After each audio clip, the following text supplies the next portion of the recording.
To truly understand why Mykelti Brown's recent declaration of enough is such a devastating blow to Kody and Robyn, you must first understand her unique and complicated role within the Brown family.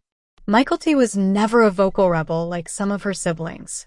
She was not the defiant child, nor was she the openly critical one. For years, Mykelti occupied a space of complex neutrality, and at times, she was even a vocal defender of the very people her mother, Christine, was struggling with. This history is the entire reason her current stance has become the ultimate backfire. Her defection from the Kody and Robyn narrative is not just a crack in the dam. It is the dam breaking entirely, because she was, for a time, one of its most important structural supports. Let's rewind. We need to analyze Mykelti's past relationship with Robyn, which is central to this entire saga. Mykelti herself has been open about this, stating in a recent interview that when Robyn first joined the family, she felt saved and rescued by her. This is a critical psychological detail. At a time when Mykelti was a teenager navigating the complex and often emotionally sparse landscape of a plural family with a largely absent father, Robyn entered the picture. Robyn, for whatever her motives, and we will analyze those, apparently provided a level of attention, support, and validation that Mykelti felt she was not receiving from her own mother, Christine. This bond was deep. It positioned Robyn as a mom figure to Mykelti, and in turn, it positioned Mykelti as one of Robyn's primary allies within the chaotic family structure.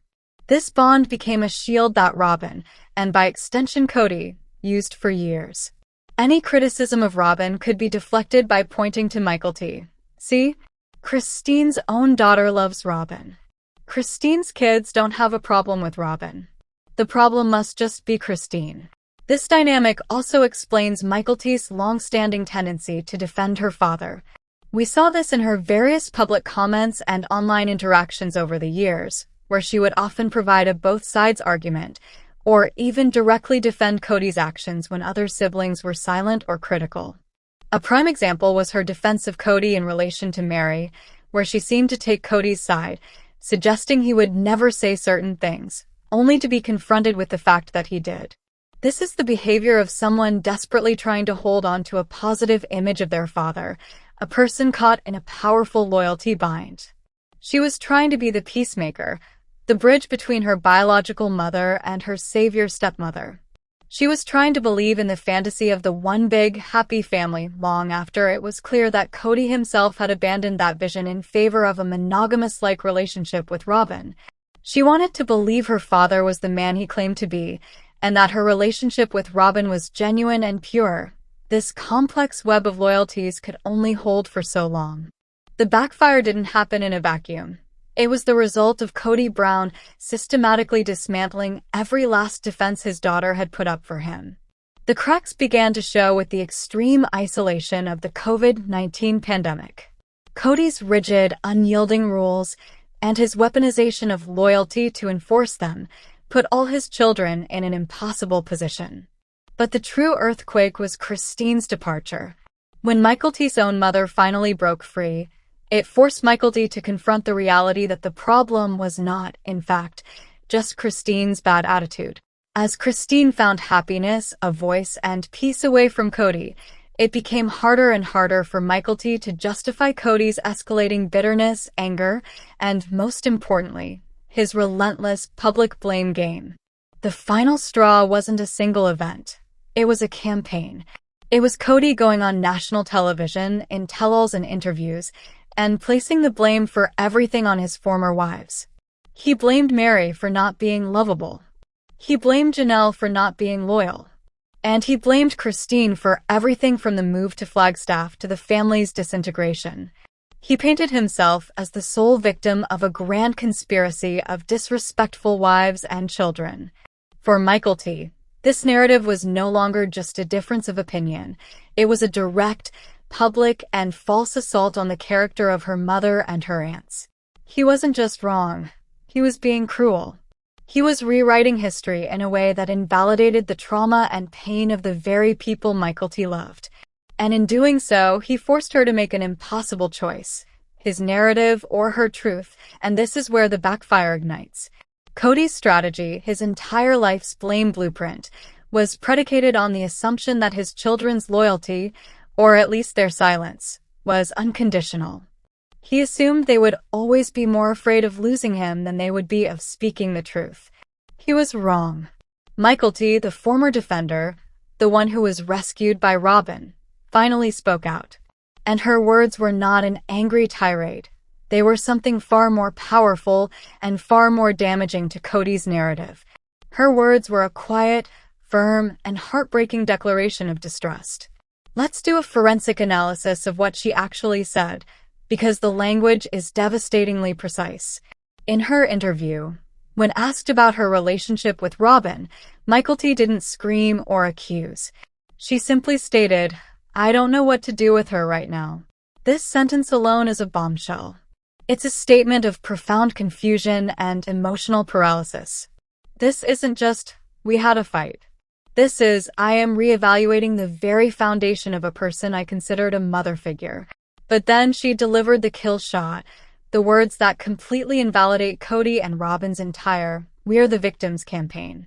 Mykelti said, "I don't have a relationship with her right now because I need to know what is true to me. What is my opinion without the other voices?" Without the other voices. Let that sink in. This is Mykelti Brown Padron, Christine's daughter, stating publicly that to find her own truth, she must first remove the influence of Kody and Robyn. She is openly admitting that she feels their influence is so powerful, so pervasive, that it has compromised her ability to form her own authentic opinions. And then she explicitly names the fear, "I want to know I can trust her, that she's not going to manipulate me." There it is. The word. Manipulate. This is not a word you use for someone you have a simple disagreement with. This is the word you use when you have come to the horrifying realization that a relationship you cherished, a person who you felt saved you, may have been built on a foundation of control and self-interest. She is questioning the very rescue that defined their bond, wondering aloud if she was rescued or if she was targeted. This is the backfire. Kody's public blame game was designed to isolate his ex-wives and force his children to choose a side. He fundamentally believed his side, the side of loyalty, patriarchy, and Robyn, was the safe one. But by playing his hand so aggressively, so publicly, and so cruelly, he didn't secure his children's loyalty. He shattered it. He forced Mykelti to look at the other voices in her head and ask, "Are these my thoughts or are they theirs?" Mykelti's enough moment is her public declaration that she is choosing her own truth, her own mother, and her own siblings over the manipulative voices that have dominated her family for a decade. Kody didn't just lose Christine, Janelle, and Mary. He has now lost the narrative. And he lost it because his own daughter, the one he thought was safely on his side, finally stood up and confirmed what everyone else suspected: the truth in Kody and Robyn's house is not to be trusted.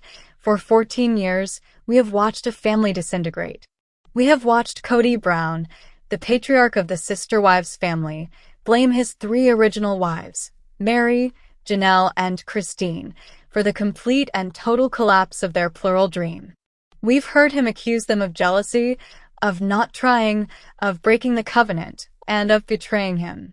All the while, his 4th wife, Robyn, has been portrayed as the victim, the one who came into the family with pure intentions, only to be attacked and rejected by the other women.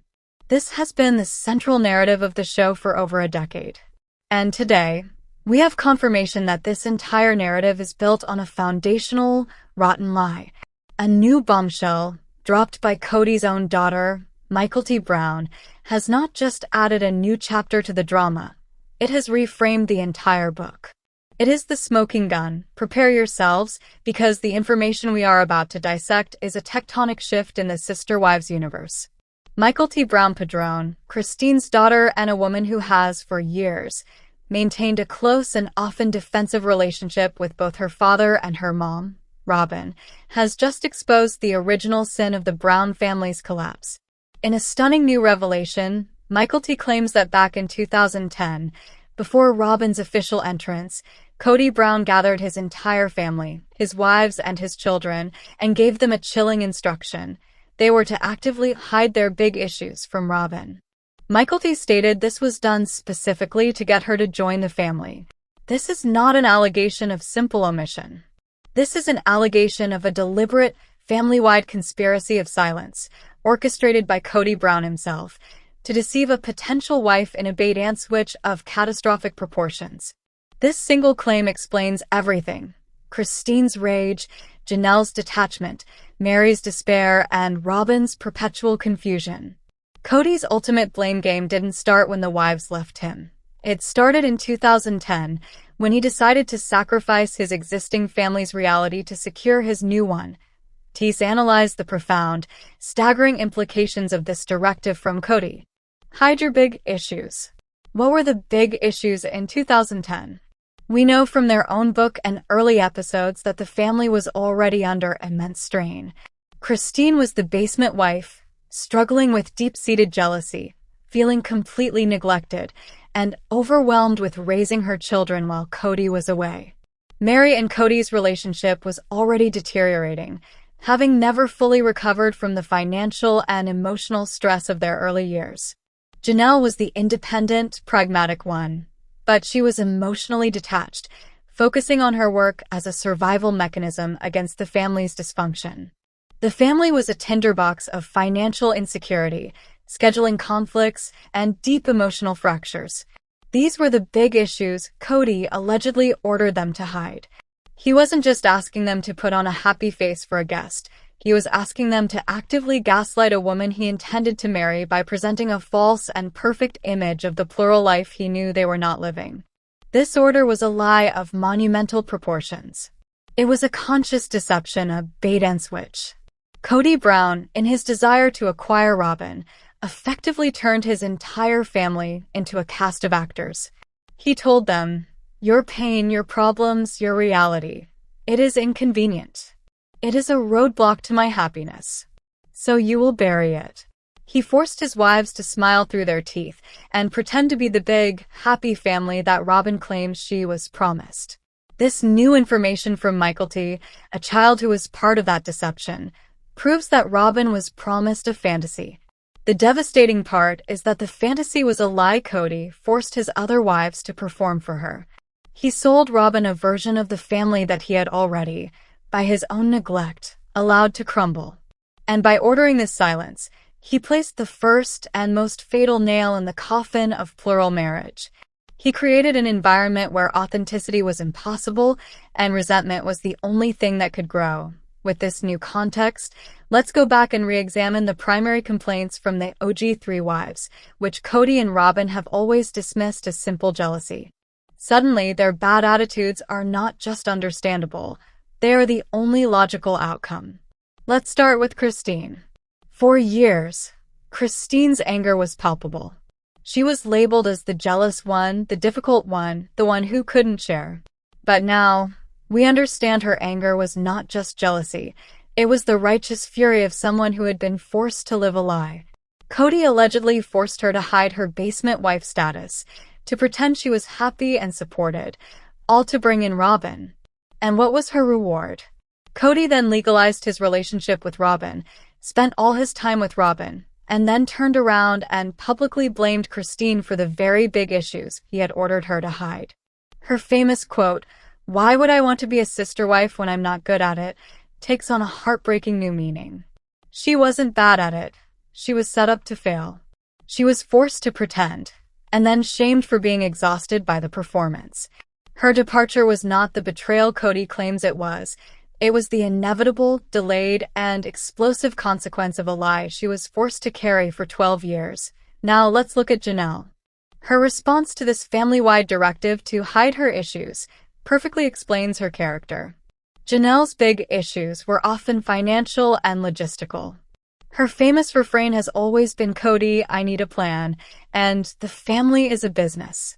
When Kody allegedly gave the order to hide those issues, Janelle, being the pragmatist, likely interpreted this as, "You are on your own. My problems are not to be seen or heard." So what did she do? She spent the next decade becoming radically independent. She didn't bother Kody with her issues. She just solved them. She worked. She managed her own finances. She raised her kids. This is why the "what does the nanny do" moment was such a profound insult to her. Janelle had been hiding her issues so well for a decade, as instructed, that Kody and Robyn had the audacity to hire help for Robyn's children, while Janelle was drowning in silence with her own. Her eventual move into an RV on Coyote Pass was the ultimate symbol of her journey. She had been so thoroughly instructed not to be a problem that she physically removed herself from the family home, took her big issues with her, and set up her own independent camp. Her issue was that she needed a house, and when Kody wouldn't build one, she bought her own, because that's what he had trained her to do. And most tragically, this brings us to Meri. Meri's big issue in 2010 was that her marriage to Kody was already a hollow shell. She was the first wife, the one who was supposed to be the head of the family, and she was already being emotionally abandoned. When Kody ordered her to hide her big issues, he was ordering her to hide the single most painful truth of her life, that her husband did not love her. He commanded her to perform the role of the happy first wife to lure in Robyn, effectively forcing Meri to be a silent accomplice in her own replacement. This explains the profound, bottomless isolation that led to the catfish scandal. Meri was living in a pressure cooker of silence. She was forbidden from speaking her truth, from showing her big issues, and from seeking help within the family. That crushing loneliness, mandated by her own husband, made her vulnerable. She was so desperate for any connection, anyone who would see her pain, that she fell into an online emotional affair. Kody then used that desperation, a desperation he manufactured with his order for silence, as his ultimate excuse to blame her for the end of their relationship. He didn't just abandon Meri. He set her house on fire and then blamed her for the ashes. This brings us to the most complex and explosive question of all, Robyn Brown. This new information from Mykelti forces us to re-examine Robyn's role from two drastically different and equally plausible angles. Angle 1. Robyn is the ultimate victim. In this version, Robyn is just as much a victim of Kody's deception as the other wives. She was sold a bill of goods. She genuinely believed she was joining a functional, happy, loving plural family because Kody had ordered them all to perform that reality for her. In this light, her constant crying and her "why won't the other wives try" narrative are genuine. She is genuinely confused and heartbroken because the family she married into, the fake one, disappeared, and the real family, the one with the big issues, emerged, and she felt betrayed. She feels attacked by the other wives because their reality, their problems, their anger, their resentment, feels like a personal attack on the fantasy she was promised. Her statement that she was promised the family to sit on the porch with her sister wives is, in this context, the cry of a woman who has realized she was the mark in Kody's long con. But then there is angle 2. Robyn is the willing accomplice. This angle is darker, but to many, far more plausible. How could an adult woman, who claims to be so intuitive and empathetic, enter a family and not see the big issues simmering right beneath the surface? Did she really believe Christine was happy in the basement? Did she really believe Meri and Kody had a functional marriage? Or did she see the cracks, and did she, like that Kody was willing to silence 3 other women for her? This theory suggests that Robyn saw Kody's devotion, saw his willingness to bend the entire family's reality to accommodate her, and she accepted it. She accepted the role of favorite wife from day one. Her tears in this context are not of confusion. They are of frustration. She's not upset that the family is broken. She's upset that the performance stopped. She's upset that Christine, Janelle, and Meri finally refused to keep hiding their big issues and started talking about them, which ruined the perfect, private world Kody had built for her. Mykelti's claim that Kody did this to get her to join suggests Kody knew Robyn would not have joined if she had seen the truth. The question is, once she did join and the truth started leaking out, why did she so eagerly participate in Kody's blame game, rather than turn to the man who had lied to all of them? And this is why Mykelti Brown's role as the whistleblower is so significant.